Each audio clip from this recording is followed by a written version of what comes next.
ये वीडियो खास उन लोगों के लिए है जिनका जन्म 1955 से लेकर 1980 के बीच में हुआ है। ये पीढ़ी अब 45 पार करके 65-70 की ओर बढ़ रही है। इस पीढ़ी की सबसे बड़ी सफलता ये है कि इसने जिंदगी में बहुत बड़े बदलाव देखे और उन्हें आत्मसात भी किया। 1, 2, 5, 10, 20, 25, 50 पैसे देखने वाली ये पीढ़ी बिना झिझक मेहमानों से पैसे ले लिया करती थी।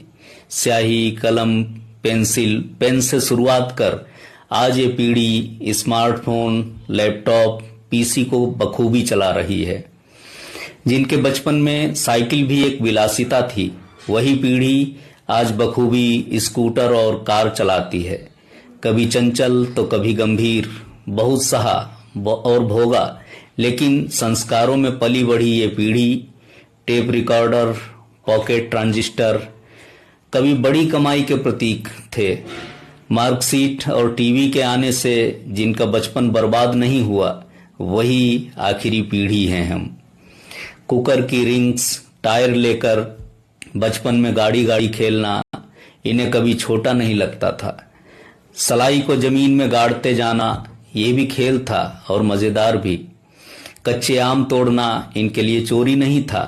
किसी भी वक्त किसी के भी घर की कुंडी खटखटाना गलत नहीं माना जाता था। दोस्तों की माँ ने खाना खिला दिया, इसमें कोई उपकार का भाव नहीं, और उसके पिताजी ने डांटा, इसमें कोई ईर्ष्या भी नहीं। यही आखिरी पीढ़ी थी। 2 दिन अगर कोई दोस्त स्कूल ना आया तो स्कूल छूटते ही बस्ता लेकर उसके घर पहुंच जाने वाली पीढ़ी। किसी के दोस्त के पिताजी स्कूल में आ जाएं तो मित्र कहीं भी खेल रहा हो, दौड़ते हुए जाकर खबर देना, तेरे पापा आ गए हैं, चल जल्दी। यही उस समय की ब्रेकिंग न्यूज थी। लेकिन मोहल्ले में किसी भी घर में कोई कार्यक्रम हो तो बिना संकोच, बिना विधि निषेध काम करने वाली पीढ़ी। कपिल, सुनील गावस्कर, वेंकट, प्रसन्ना की गेंदबाजी देखी। पीट संप्रस, भूपति, स्टेफीग्राफ, अगासी का टेनिस देखा। राज, दिलीप, धर्मेंद्र, जितेंद्र, अमिताभ, राजेश खन्ना, आमिर, सलमान, शाहरुख, माधुरी, इन सब पर फिदा रहने वाली यही पीढ़ी। पैसे मिलाकर भाड़े पर VCR लाकर 4-5 फिल्में एक साथ देखने वाली पीढ़ी। नाना, ओमपुरी, सबाना, स्मिता पाटिल, गोविंदा, जग्गू दादा, सोनाली जैसे कलाकारों को देखने वाली पीढ़ी। शिक्षक से पिटना, इसमें कोई बुराई नहीं थी, बस डर ये रहता था कि घर वालों को न पता चले, वरना वहां भी पिटाई होगी।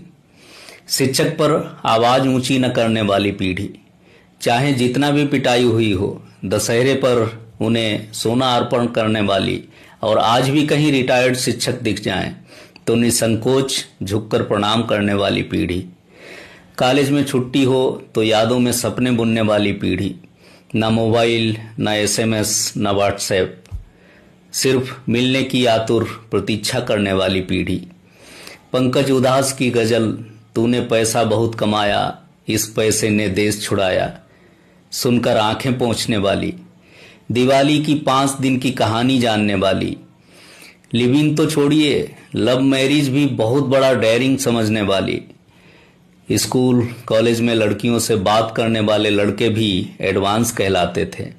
फिर से आंखें मूंदे तो वो 10, 20, 80, 90 वाली वही सुनहरी यादें। गुजरे दिन तो नहीं आते, लेकिन यादें हमेशा साथ रहती हैं। और ये समझने वाली समझदार पीढ़ी थी कि आज के दिन भी कल की सुनहरी यादें बनेंगे। हमारा भी एक जमाना था, तब प्ले स्कूल जैसा कोई कॉन्सेप्ट ही नहीं था। 6-7 साल पूरे होने के बाद ही सीधे स्कूल भेजा जाता था। अगर स्कूल ना भी जाएं तो भी किसी को फर्क नहीं पड़ता।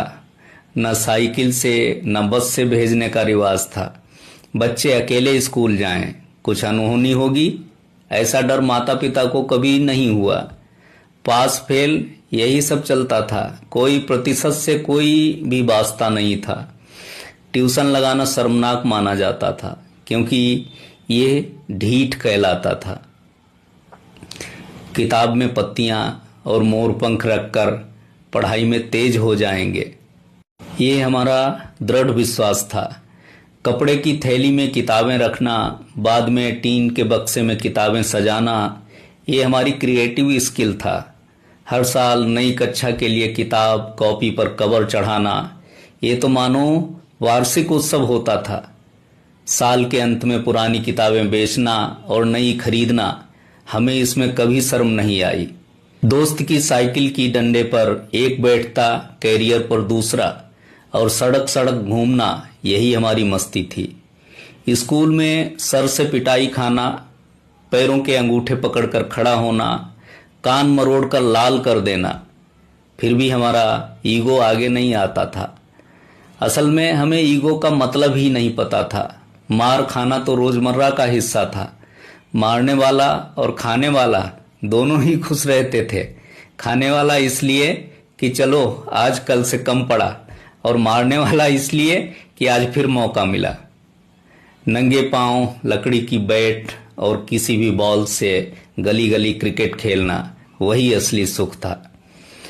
हमने कभी पॉकेट मनी नहीं मांगा और न माता पिता ने दिया। हमारी ज़रूरतें बहुत छोटी थीं, जो परिवार पूरा कर देता था। दिवाली में लवंगी फुलझड़ी की लड़ी खोलकर एक एक पटाखा फोड़ना हमें बिल्कुल भी छोटा नहीं लगता था। कोई और पटाखे फोड़ रहा हो तो उसके पीछे पीछे भागना, यही हमारी मौज थी। हमने कभी अपने माता पिता से यह नहीं कहा कि हम आपसे बहुत प्यार करते हैं, क्योंकि हमें आई लव यू कहना आता ही नहीं था।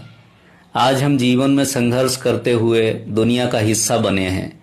कुछ ने वो पाया जो चाहा था, और कुछ अब भी सोचते हैं क्या पता स्कूल के बाहर हाफ पैंट वाले गलियों के ठेले पर दोस्तों की मेहरबानी से जो मिलता वो कहाँ चला गया। हम दुनिया के किसी भी कोने में रहें, लेकिन सच ये है कि हमने हकीकत में जिया और हकीकत में बड़े हुए।